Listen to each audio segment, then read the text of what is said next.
Places of Eminence, Grade 7.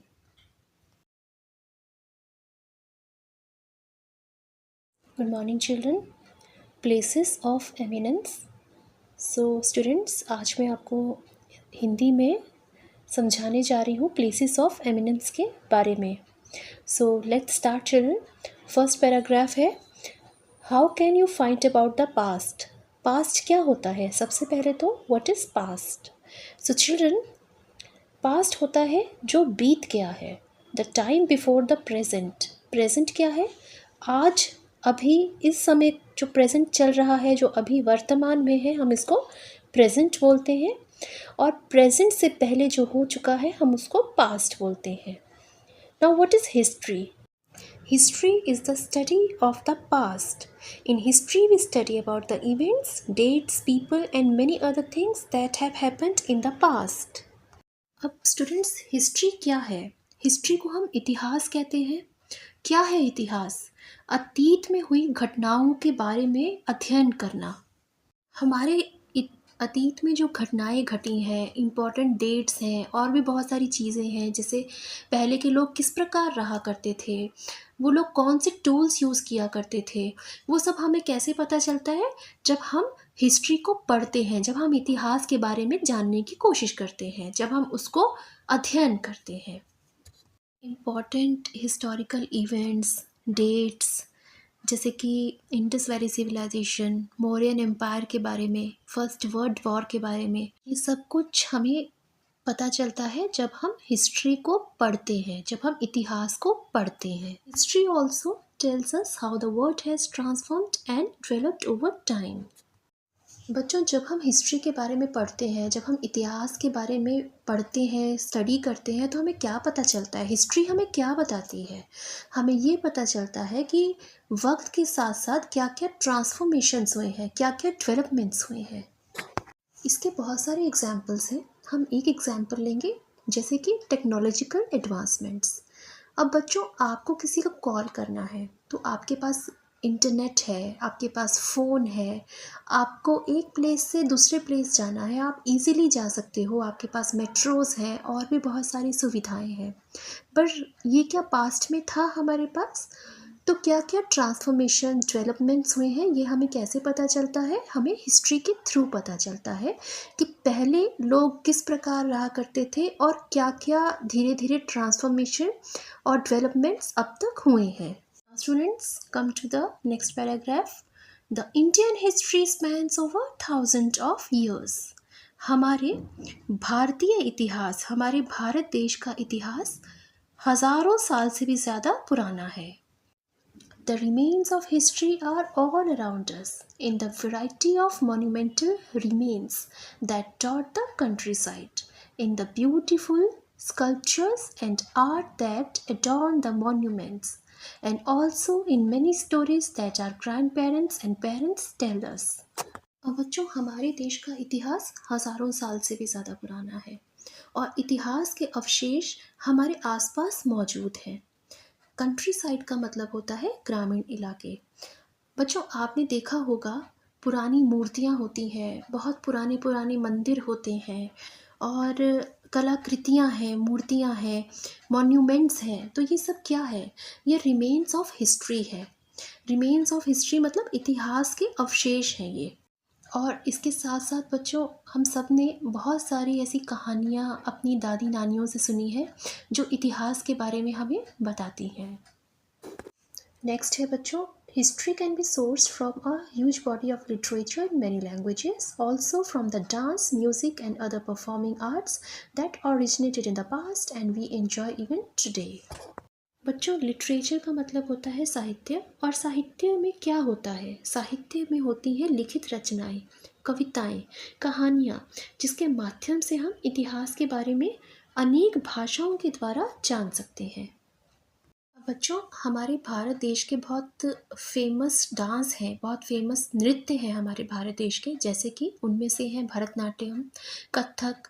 तो क्या आपको मालूम है भरतनाट्यम कितने साल पुराना है? 2000 ईयर्स पुराना है, 2000 साल पुराना है भरतनाट्यम. तो इसकी उत्पत्ति कब हुई थी? अतीत में हुई थी. लेकिन आज भी भरतनाट्यम लोग सीखते हैं, आज भी उसका आनंद लेते हैं. इस प्रकार से बच्चों बहुत सारे ऐसे नृत्य हैं, डांस है, संगीत है, म्यूज़िक है, परफॉर्मिंग आर्ट्स मतलब कला प्रदर्शन है, जो पहले पास्ट में बहुत ईयर्स पहले ओरिजिनेट हुए थे, उनका जन्म बहुत पहले हुआ था, लेकिन वो आज भी लोग उनको एंजॉय कर रहे हैं, सीख रहे हैं। तो ये कहना गलत नहीं होगा कि past and present coexist with each other, past and present एक दूसरे के साथ जुड़े हुए हैं। Now students, next paragraph. Such remains of the past are not just found in big cities such as Delhi or Agra or Jaipur, places of historical significance that speak to us and make us aware of our rich past are everywhere. बच्चों, आपने देखे होंगे monuments Delhi में, जैसे कि कुतुब मीनार है, red fort है, ताजमहल आगरा में है, हवा महल जयपुर में है। तो बच्चों, ऐसा नहीं है कि सिर्फ जो मॉन्यूमेंटल रिमेन्स हैं सिर्फ बिग सिटीज़ में ही हैं। ऐतिहासिक अतीत के अवशेष भारत की हर जगह पर मिलते हैं। अब जो ये ऐतिहासिक अवशेष है, ये हमारी विरासत का एक हिस्सा है, लेकिन हम इनको कैसे पहचानें और हमें कैसे पता चलेगा कि इनकी क्या इम्पोर्टेंस है। तो चलिए बच्चों, हम आगे बढ़ते हैं। Information about the past from different sources. Analyzing sources. What are the sources? Where can we find them? Sources are clues that help in reconstructing or putting together the past. बच्चों, हमारे पास्ट के बारे में information हमें कैसे मिलती है, हमें नॉलेज कैसे मिलती है अपने पास्ट के बारे में। So there are some sources, कुछ सोर्सेज हैं जिसके थ्रू हमें ये इंफॉर्मेशन मिलती है। सोर्सेज होते हैं क्लूज। सबसे फर्स्ट है इसमें writings, books, newspapers, letters, journals, and diaries written by people in the past. Many clues to the past may be found in written records such as manuscripts and books left behind our ancestors. These are called literary sources. अब बच्चों, past में जो लोग रहा करते थे, हमारे ancestors होते हैं हमारे पूर्वज, ये लोग लिखा करते थे, जैसे कि क्लोथ के ऊपर लिखते थे, हैंडमेड पेपर के ऊपर लिखते थे, पाम लीव्स के ऊपर लिखते थे, और ये लोग प्राइमरी लैंग्वेज यूज़ करते थे लिखने के लिए संस्कृत। तो ये सब जो रिटन रिकॉर्ड्स जो हमारे पूर्वजों के द्वारा दिए गए हैं, इनको हम मैन्युस्क्रिप्ट्स बोलते हैं।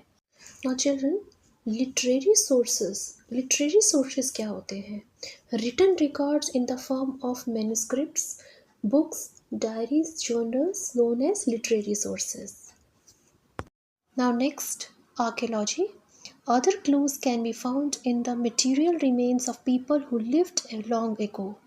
They are usually recovered by archaeologists and are archaeological sources. Now students, what is archaeology? Archaeology is the study of past, and archaeologists are the people who study the material remains of people who lived long ago. Archaeology क्या है?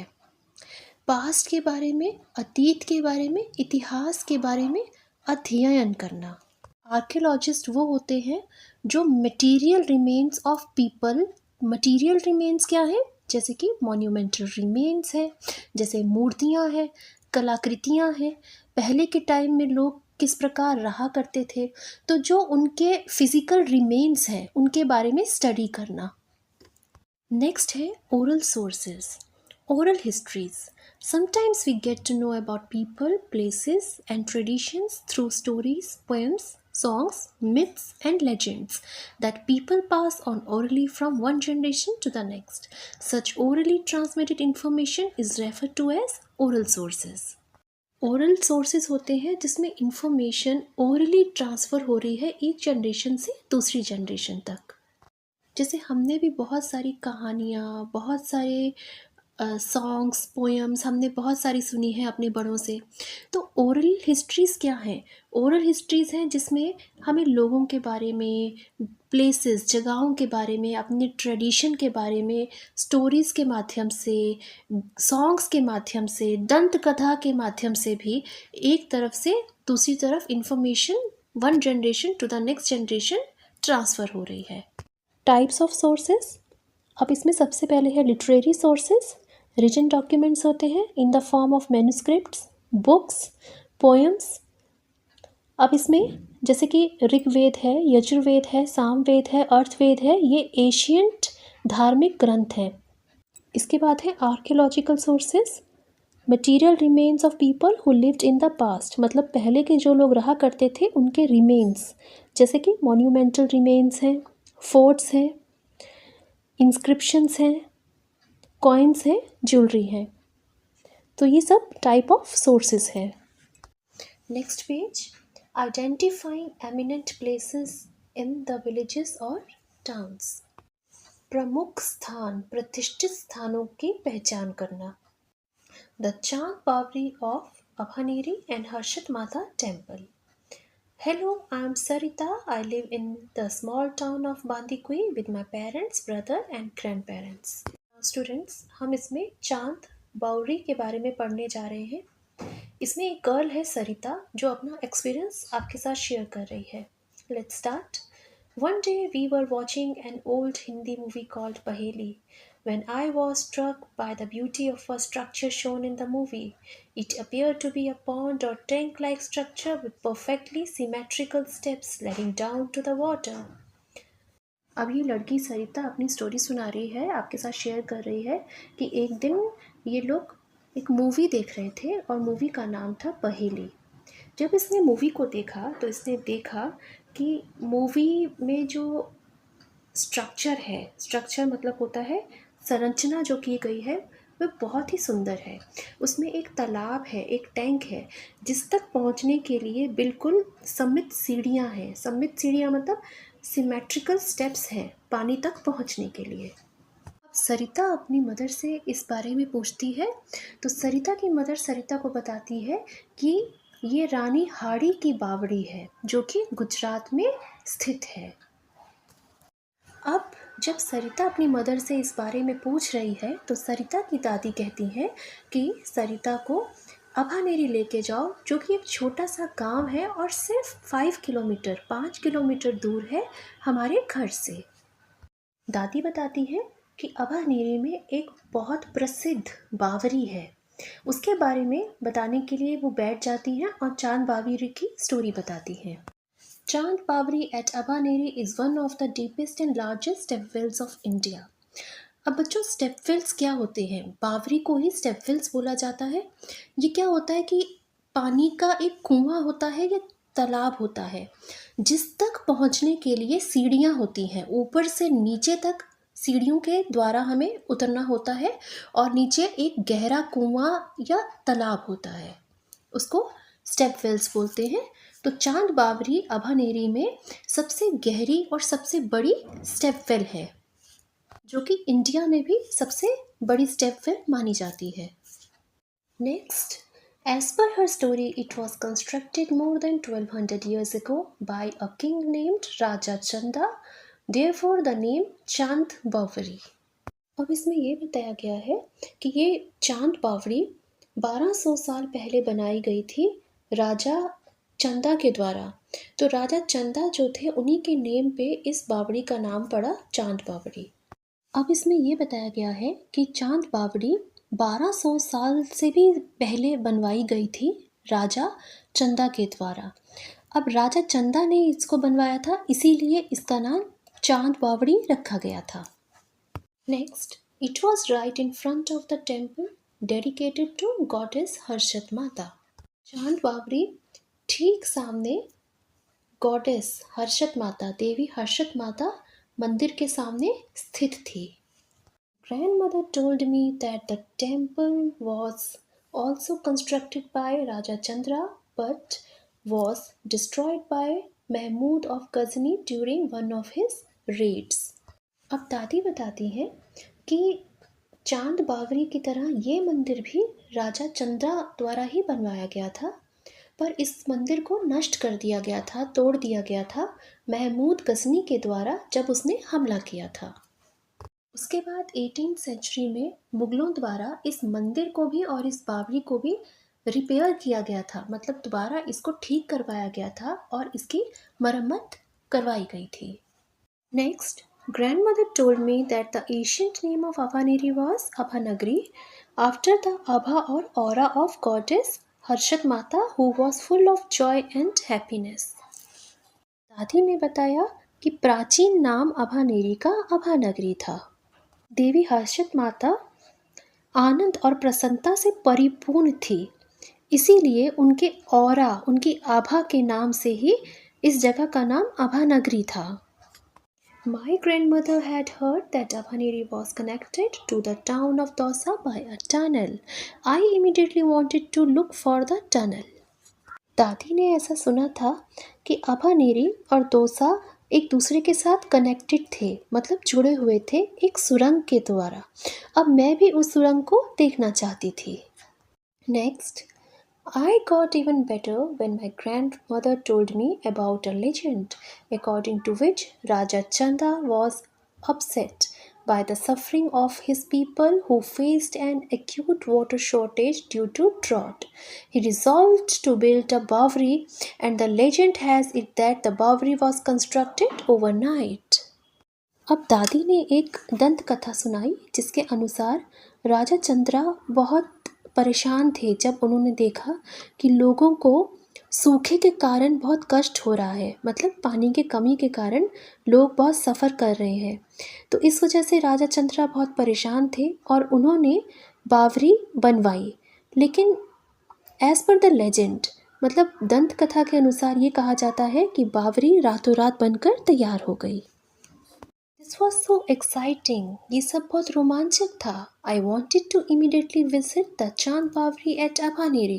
मैं जल्दी से जल्दी चांद बावरी को देखने अभानेरी जाना चाहती थी। So we went there the following weekend. इसलिए हम अगले सप्ताहांत वहाँ गए। वीकेंड होता है सप्ताहांत। Archaeological remains of Chand Bawri. From the remains, the Bawri appeared to be a square structure in the form of an inverted pyramid. अब जो अवशेष बचे हैं उससे बावरी जो है वो कैसी दिखती है, वो स्क्वायर स्ट्रक्चर में है। इन the form of inverted pyramid, मतलब जैसे पिरामिड होता है ना, अब आप पिरामिड को उल्टा करके देख लो तो पिरामिड उल्टा करके कैसे दिखेगा, नैरो होगा नीचे जाते हुए और ऊपर ओपन होगा, क्योंकि ऊपर से जो सीढ़ियाँ हैं वो नीचे की तरफ जा रही हैं। बहुत सारी सीढ़ियाँ हैं, आप पिक्चर में भी देख सकते हैं। तो नीचे जो नैरो जा रहा है, नीचे कुंड है, और ये उल्टा पिरामिड, पिरामिड का जो आकार है उसको आप उल्टा करके देखो तो इसकी जो संरचना है वे इस प्रकार से प्रतीत होती है। It has 13 stories and the path to the greenish water at the bottom tank is lined with 3500 narrow steps. इसमें 13 मंजिलें हैं और नीचे कुंड में हरे पानी तक जाने का जो रास्ता है उसमें 3500 नैरो स्टेप्स हैं। नैरो स्टेप मतलब होता है पतली सीढ़ियाँ, जो तंग सीढ़ियाँ होती हैं। The steps form a diamond-like pattern as they cascade down. इसका मतलब ये है कि जैसे मैंने पहले बताया था, जो पिरामिड होता है, अब पिरामिड को जब आप उल्टा करके देखोगे तो वो कैसा दिखेगा आपको, तो डायमंड लाइक पैटर्न की तरह ये दिखेगा, जैसे डायमंड होता है। और कैस्केड डाउन होता है जैसे नीचे की तरफ आना, जैसे ऊपर से पतली नैरो सीढ़ियाँ नीचे की तरफ आ रही हैं, ऊपर से वाइड है नीचे से नैरो है, और पैटर्न कैसा बन रहा है, डायमंड शेप में, और नीचे बॉटम में एक विशाल कुंड है। The fourth site of the Bawri is different and very interesting. अब जो फोर्थ साइट है वो बहुत अलग है और बहुत ही दिलचस्प है। This site houses several corridors and multi-story pavilions. Now students, ये जो कुंड है इसके 3 साइड्स में तो नैरो सीढ़ियाँ हैं जो नीचे जाती हैं और नीचे बहुत बड़ा एक कुंड है, ठीक है। अब जो फोर्थ साइड है, फोर्थ साइड में क्या है, बहुत सारे कॉरिडोर्स हैं। कॉरिडोर्स होते हैं गलियारे, और क्या है, मल्टी स्टोरेड पेविलियंस हैं। मतलब मल्टी स्टोरेड मतलब बहुमंजिला। पेविलियंस क्या होते हैं, पेविलियंस होते हैं जहाँ पे गैदरिंग्स होती हैं, जहाँ पे आर्टिस्ट परफॉर्म करते हैं। The top pavilion has several jharokhas and galleries to look down on the well and several niches as well. अब इसका मतलब है जो सबसे ऊपर वाला जो पेविलियन है उसमें बहुत सारे झरोके हैं, गैलरीज हैं, जहाँ से हम कुएं की तरफ नीचे की ओर देख सकते हैं। Two of the niches towards the bottom have images of Ganesha and Durga, while the झरोकाज are supported by carved pillars। अब इसमें ये बताया गया है कि नीचे की तरफ जो आले हैं उस पर गणेश जी और दुर्गा जी के चित्र बने हुए हैं, जबकि जो झरोखा है उनको सपोर्ट किया गया है कार्व्ड पिलर्स से। कार्व्ड पिलर्स क्या होते हैं? नक्काशीदार खंबे।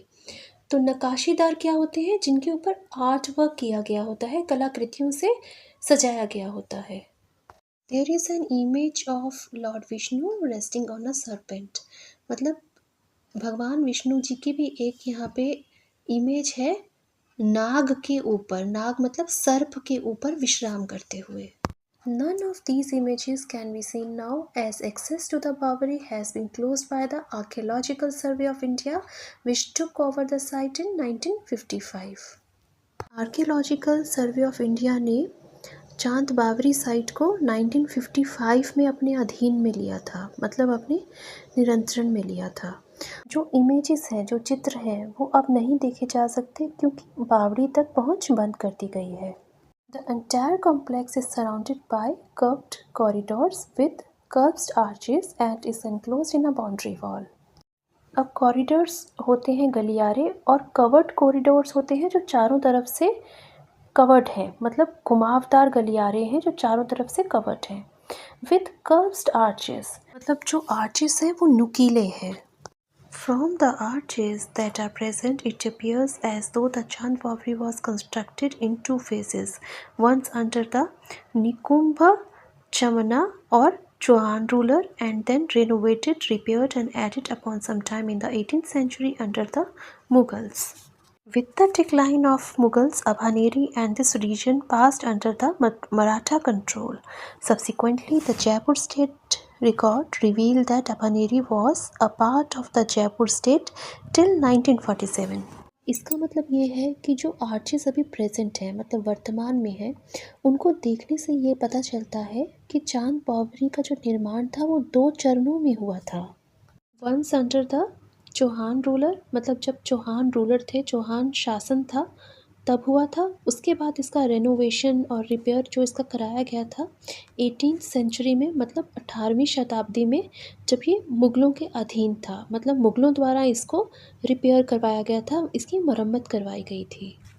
इसके बाद जब मुग़ल साम्राज्य का पतन हुआ, मतलब with the decline of Mughals, Abhaneri जो रीजन है ये मराठास के कंट्रोल में आ गया, मतलब मराठास के नियंत्रण में आ गया। इसके बाद जो रिकॉर्ड्स हैं, जयपुर स्टेट के जो रिकॉर्ड्स हैं, उससे पता चलता है कि अभानेरी जो है वो जयपुर स्टेट का हिस्सा था टिल 1947, मतलब 1947 तक ये जयपुर का हिस्सा था। Archaeological remains at the Harshad Mata temple.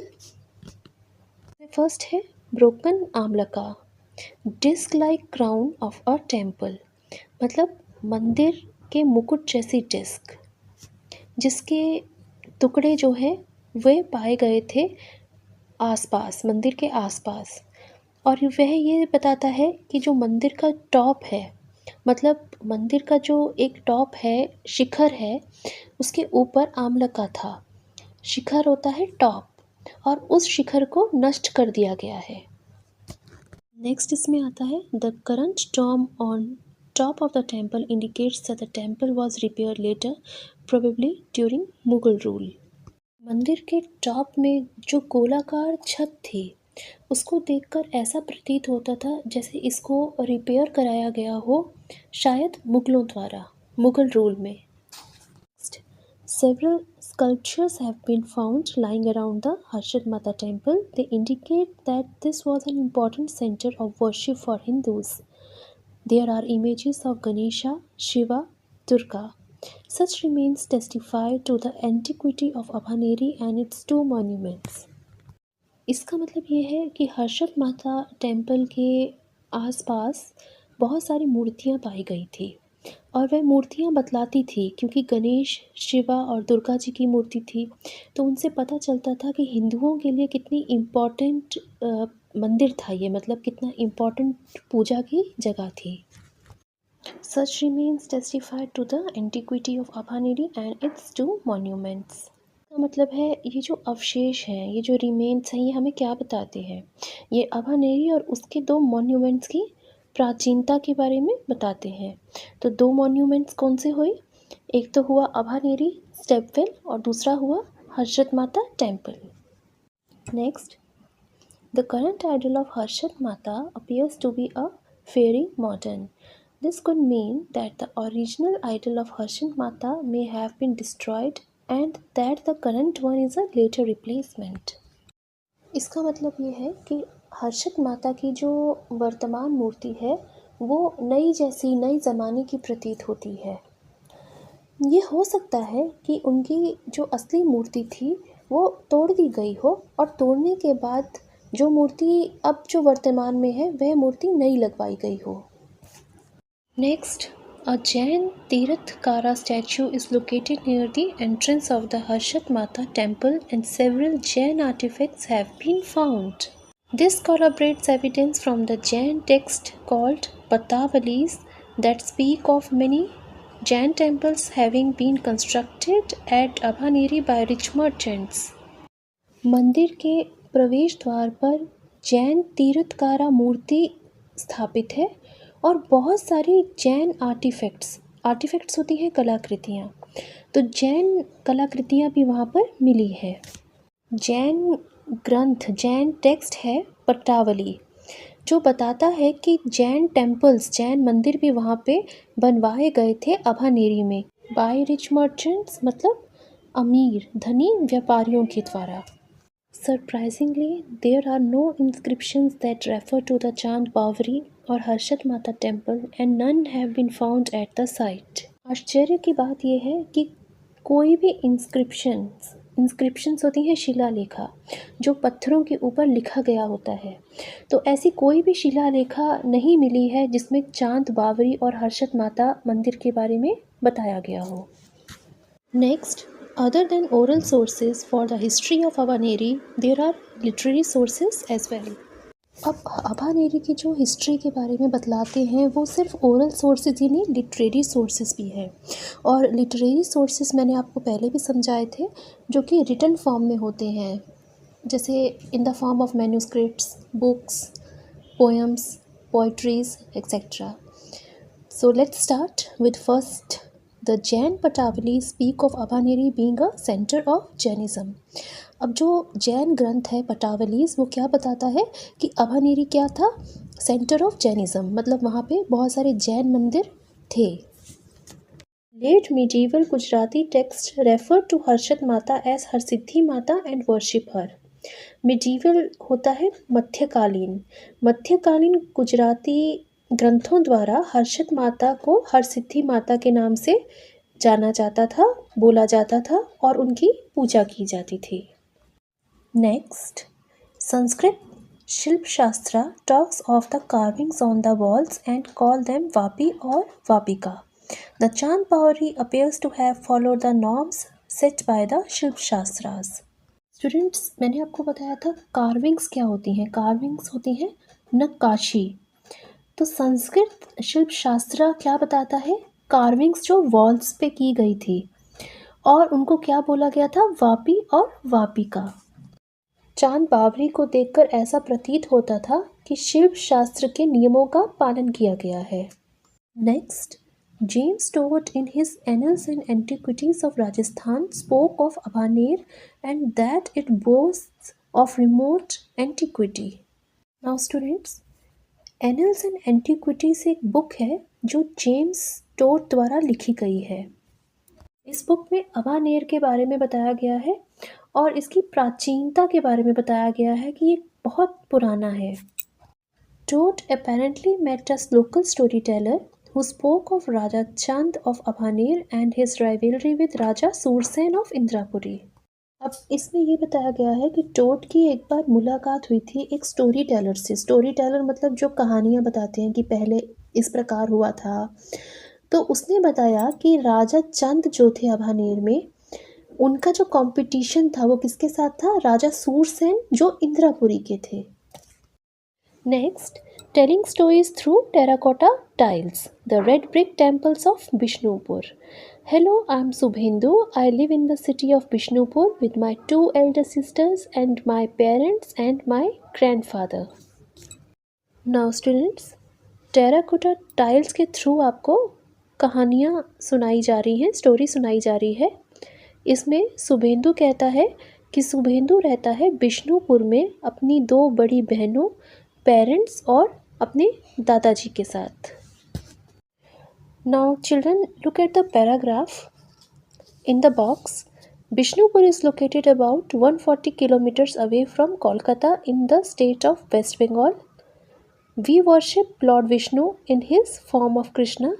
This form of Krishna worship includes ritual celebrations, performance of music and dance. Bishnupur 140 kilometre दूर है कोलकाता से। कोलकाता कहाँ है? वेस्ट बंगाल में कोलकाता है। हम भगवान विष्णु के उनके कृष्णा जी के रूप में पूजते हैं और जब भी कृष्णा जी की पूजा की जाती है तब बहुत सारे सेलिब्रेशंस होते हैं, म्यूज़िक और डांस के परफॉर्मेंसेस भी होते हैं। Since childhood, I have participated in rituals held at nearby Madan Mohan Temple during Holi and Krishna Janmashtami. अब इसमें शुभेंदु बता रहा है कि बचपन से मैं पार्टिसिपेट करता हूँ जितने भी जो रिचुअल्स होते हैं, जो भी सेलिब्रेशंस होते हैं मदन मोहन टेम्पल के पास होली में और कृष्ण जन्माष्टमी में। Sometimes I have sung kirtans, devotional songs as well. Kirtan devotional songs होते हैं भजन, तो कभी कभी मैंने भजन भी गाए हैं। I grew up listening to the stories of Lord Krishna and his exploits as well as stories from Ramayana, Mahabharata and Vishnu Purana, all narrated by my grandfather and the old priest of the Madan Mohan temple. मैं Lord Krishna मतलब भगवान कृष्णा जी और उनके जो कारनामे हैं मतलब उनकी जो लीलाएं हैं, ये सब स्टोरीज़ रामायणा, महाभारता, विष्णु पुराना जो कि मेरे ग्रैंडफादर और मंदिर के पुराने पुजारी सुनाया करते थे, इन सबको सुनकर ही बड़ा हुआ हूँ। It is from them I learned that this beautiful red brick temple, which is more than 300 years old, and other similar temples, the founding of the city of Vishnupur, the Mala Kings and Mala Bhum. मुझे अपने दादाजी और मंदिर के पुजारी की सुनाई गई कहानियों के द्वारा ही पता चला रेड ब्रिक टेम्पल मतलब लाल ईंटों के मंदिर के बारे में, जो कि 300 साल से भी ज़्यादा पुराना है, और उस जैसे और मंदिरों के बारे में, बिष्णुपुर शहर की स्थापना के बारे में, माला किंग्स के बारे में और माला भूम के बारे में। One can still see the remains of fortification, lakes and tanks excavated by the Mala kings for water and defense, and exquisite red brick temples with intricate terracotta tiles depicting stories. Bishnupur is a city where the past and the present coexist harmoniously. Now students, fortification क्या होता है? Fortification होता है जब पहले जो राजा रहा करते थे, जब उन पे कोई आक्रमण ना कर सके या अपने बचाव के लिए वो बड़ी बड़ी दीवारें बनवाते थे, चारों तरफ से किलाबंदी करते थे, उसको फोर्टिफिकेशन बोला जाता है। अब शुभेंदु इसमें बता रहा है कि शुभेंदु को समझ में आ गया कि उसका जो सिटी है बिष्णुपुर, उसका एक इतिहास है। रिमेन्स मतलब अवशेष भी देखे जा सकते हैं फोर्टिफिकेशन के, लेक्स के, टैंक्स के, जो माला किंग्स द्वारा बनवाए गए थे पानी के लिए और अपने प्रोटेक्शन के लिए, और सुंदर लाल ईंटों वाले मंदिर के बारे में, टेराकोटा टाइल्स के बारे में, जिनके ऊपर कई कहानियाँ भी हैं। Next, the Madan Mohan temple. The Madan Mohan Temple is an active temple constructed by King Durjana Singh Dev in 1694. It houses the image of Madan Mohan and is devoted to the worship of Radha Krishna. Madan Mohan Temple है जो कि बनवाया गया था राजा दुर्जन सिंह देव के द्वारा 1694 में। इस मंदिर में जो इमेज है मतलब जो चित्र है वो है मदन मोहन जी का। मदन मोहन जी मतलब Krishna ji. And is devoted to the worship of Radha Krishna. इसका मतलब है और ये राधा कृष्णा की यहाँ पूजा की जाती है, ये राधा कृष्णा जी को समर्पित है, उनकी पूजा की जाती है। It is a square building with a curved roof and a single shikhara tower. ये स्क्वायर शेप बिल्डिंग है जिसकी एक कर्व्ड रूफ मतलब घुमावदार छत है और इसके ऊपर एक टावर है जिसको शिखर बोलते हैं, शिखर बोलते हैं, जो सबसे ऊंचाई पे होता है। और स्टूडेंट्स, आप फोटोग्राफ में भी देख सकते हैं जो आपकी बुक में है। इस पिक में देखिए किस तरह से इसका स्ट्रक्चर है और किस तरह से ऊपर घुमावदार इसका रूफ है, छत है, और किस तरह से ऊपर एक सिंगल टावर भी है जिसको शिखर बोलते हैं। Therefore, it is in the eka ratna style, मतलब इसलिए ये एक रत्न शैली में है। It has carved chronicles and carvings on the walls and tiles. इस मंदिर की दीवारों पर और टाइल्स पर जो कार्विंग है, नकाशी है, नकाशी होती है जैसे कोई भी पत्थर पर या दीवार पर खोद कर जैसे चित्र बनाते हैं, उसको नकाशी बोलते हैं। तो ये नकाशी जो की गई है टाइल्स पर, वॉल्स पर, ये हमारे इतिहास के बारे में बतलाती है। It is built of burnt bricks and is placed on a laterite block platform. इसका मतलब है कि ये बनवाई गई है burnt bricks, मतलब जो पकी हुई ईंटें होती हैं, और उनको किस प्रकार से रखा गया है, laterite block platform में।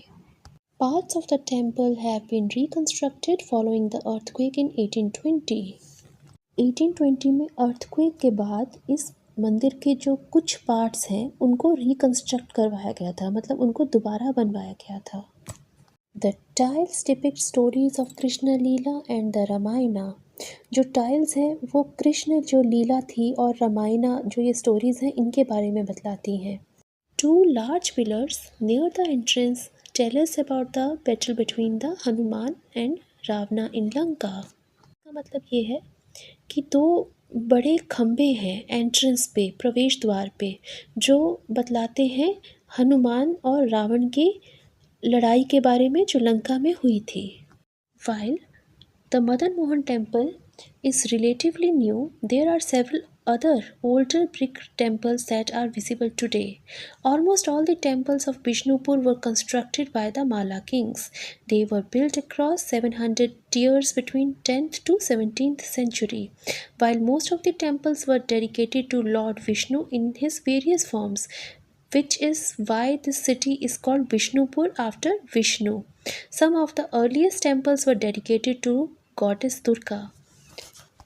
इसका मतलब है मदन मोहन टेम्पल के साथ साथ और भी लाल ईंटों वाले मंदिर हैं जो आज भी देखे जा सकते हैं।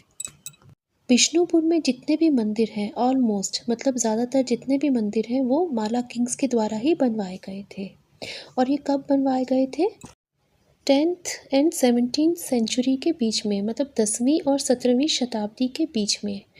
ज़्यादातर जो मंदिर हैं वे भगवान विष्णु को ही डेडिकेटेड है, मतलब उनको ही समर्पित है, इसीलिए इस सिटी का नाम बिष्णुपुर है। इससे पहले प्राचीन काल में कुछ मंदिर जो हैं वो गॉडेस दुर्गा को भी समर्पित थे। Unlike many North Indian temples, these temples were built of burnt bricks and decorated with terracotta tiles due to the unavailability of stone in this region. का मतलब ये है कि जो नॉर्थ इंडिया में मंदिर है उनसे विपरीत जो ये मंदिर है मदन मोहन टेम्पल, ये बर्न्ट ब्रिक्स मतलब पकी हुई ईंटों से बनवाए गए थे और टेराकोटा टाइल्स से इनको सजाया गया था, क्योंकि इस रीजन में स्टोन पत्थर उपलब्ध नहीं था, मतलब अनअवेलेबिलिटी ऑफ स्टोन के कारण इसको टेराकोटा टाइल्स इसमें यूज़ की गई थी। This extensive use of terracotta is testimony to the skills of local temple builders and artisans. अब टेराकोटा टाइल्स को बहुत ज़्यादा उपयोग में लिया गया क्योंकि यहाँ पे पत्थर की कमी थी। टेस्टिमोनी होती है एविडेंस। जब ये मंदिर बना था और जिन आर्टिसंस ने बनाया था, जिन कारीगरों ने बनाया था, उनके स्किल्स मतलब उनकी योग्यता और उनके हुनर के बारे में ये बतलाता है। Many of their descendants live in the nearby villages of Panchmura and Ulimara and proudly tell stories about their ancestors' remarkable skills. Now students, descendants होते हैं वंशज। तो जो आसपास के गाँव में जो लोग रहते हैं पंचमुरा में और उलीमारा में, तो वो अपने एंसेस्टर्स के बारे में मतलब अपने पूर्वजों के जो स्किल्स हैं उनके बारे में प्राउडली कई कहानियाँ सुनाते हैं। Next, sources of history. Oral sources Bishnupur. In Bishnupur and the surrounding region, everyone has an interesting story to tell. Now students, oral sources होते हैं verbal sources, और बिष्णुपुर और आसपास के रीजन में सबके पास कोई ना कोई इंटरेस्टिंग स्टोरी है बताने के लिए। तो चलिए पढ़ते हैं। One of the most popular stories pertains to the foundation of the मालाराज। एक बहुत फेमस और लोकप्रिय कहानी है जो मालाराज की स्थापना से संबंधित है। It is said that a Rajputra prince was traveling to the Jagannath temple in Puri with his pregnant wife. ये कहा जाता है कि एक बार राजपुत्र राजकुमार ट्रैवल कर रहे थे जगन्नाथ मंदिर की तरफ पुरी में अपनी गर्भवती पत्नी के साथ। However, at a forest near Lawgram, the wife went into labor. जंगल के पास लॉग्राम में जो वाइफ थी, प्रेग्नेंट वाइफ, उनको पेन स्टार्ट हो गया और बिकॉज चाइल्ड बर्थ हो रहा था तो उस पीड़ा से वो गुजर रही थी। The prince abandoned his wife in the forest as he had to reach the temple at a particular time. अब जो राजा था, प्रिंस था, उसने क्या किया, अपनी वाइफ को वहीं पे छोड़ दिया क्योंकि उसको मंदिर में ठीक टाइम पर पहुंचना था। Next morning, the child was found by a woman who had gone to collect firewood and she raised him. अब अगली सुबह क्या हुआ कि चाइल्ड जो है, बच्चा जो है, वो एक लेडी को, एक औरत को मिला जो वहाँ पर लकड़ियाँ इकट्ठा करने गई थी और उसी औरत ने इस बच्चे को पाला। By the age of 15, the boy was unmatched in wrestling. अब ये बच्चा 15 साल की एज तक ही कुश्ती में, रेसलिंग में बहुत एक्सीलेंट हो गया। मतलब अनमैच्ड होता है बेजोड़ हो जाना, मतलब जिसकी तरह और कोई दूसरा था ही नहीं।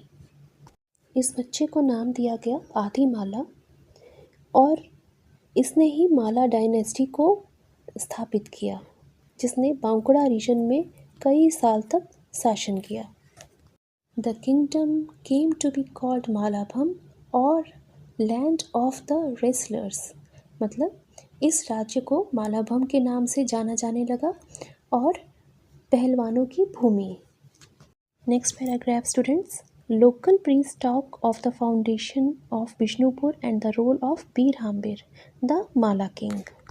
लोकल प्रीस्ट मतलब वहाँ के जो पुजारी हैं, स्थानीय पुजारी, बात करते हैं स्थापना के बारे में बिष्णुपुर की और बीर हाम्बिर के बारे में जो माला किंग था। It is said that Jiva Goswami, the Vaishnava Acharya of Vrindavan, sent Acharya Srinivas and his disciple with Bhagavad Gita and other religious texts to Bengal to re-establish Vaishnavism, which was in danger of declining. ऐसा कहा जाता है कि जीवा गोस्वामी वैष्णव आचार्य वृंदावन के, इन्होंने आचार्य श्रीनिवास और इनके शिष्य को भेजा था भगवत गीता और दूसरे धार्मिक ग्रंथों के साथ बंगाल में वैष्णविज्म के पुनः निर्माण के लिए, क्योंकि उस वक्त वैष्णव धर्म खतरे में था और कम होता जा रहा था। बीर हाम्बिर, misinformed by some that the Acharya was carrying precious objects, robbed him at night. To retrieve the text, Acharya Srinivas went to Beer Hambir's court and managed to impress him. बीर हाम्बिर को किसी ने गलत सूचना दी कि आचार्य प्रीशियस सब्जेक्ट्स मतलब कीमती सामान लेकर जा रहे हैं और उनको रात को लूट लिया गया। अब आचार्य श्रीनिवास बीर हाम्बिर के दरबार में जाते हैं जो ग्रंथ हैं उनको दोबारा प्राप्त करने के लिए, उनको दोबारा वापस लेने के लिए, और वो उनको बीर हाम्बिर को इम्प्रेस करने में, मतलब उनको प्रभावित करने में कामयाब होते हैं। बीर हाम्बिर कन्वर्टेड टू वैष्णविज्म, मतलब बीर हाम्बिर वैष्णव धर्म अपना लेते हैं और विष्णु जी की कृष्ण, मदन मोहन, श्याम राय, केशव राय रूप में पूजा अर्चना स्थापित करते हैं। इसके बाद उत्सवों के लिए और त्योहारों के लिए मदन मोहन और रस मंच जैसे सुंदर और श्रेष्ठ मंदिरों का निर्माण किया गया। Last paragraph children, the above oral stories tell us about the foundation of the Mala dynasty, the kings and the conversion of Vaishnavism and the temples built by them. ये सब कहानियाँ माला डायनेस्टी की स्थापना, उनके राजा और उनका जो कन्वर्जन था, मतलब जो उन्होंने वैष्णव धर्म को अपनाया था, इस बारे में और सुंदर मंदिरों के निर्माण के बारे में बतलाती हैं. Next, literary sources. Literary texts sometimes corroborate local oral traditions. Now students, you know literary sources includes written record in the form of manuscripts, books, etc. Now let's come to the first paragraph. The text of Kantya Vaishnavism such as the Bhakti Ratnakar of Narhari Chakrabarti and the Prem Vilasa by Nityanand Das talk about Bir Hambir and his tussle with Acharya Srinivas and the establishment of Krishna worship in Bishnupur.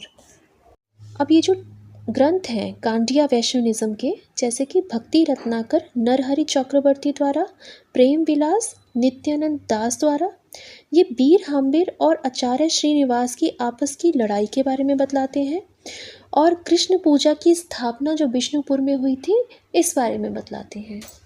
The Bengal District Gazetteer of the Bankura district of 1908 written by O. Mali discussed the possible links of the Mala kings to the Mal tribe of this region.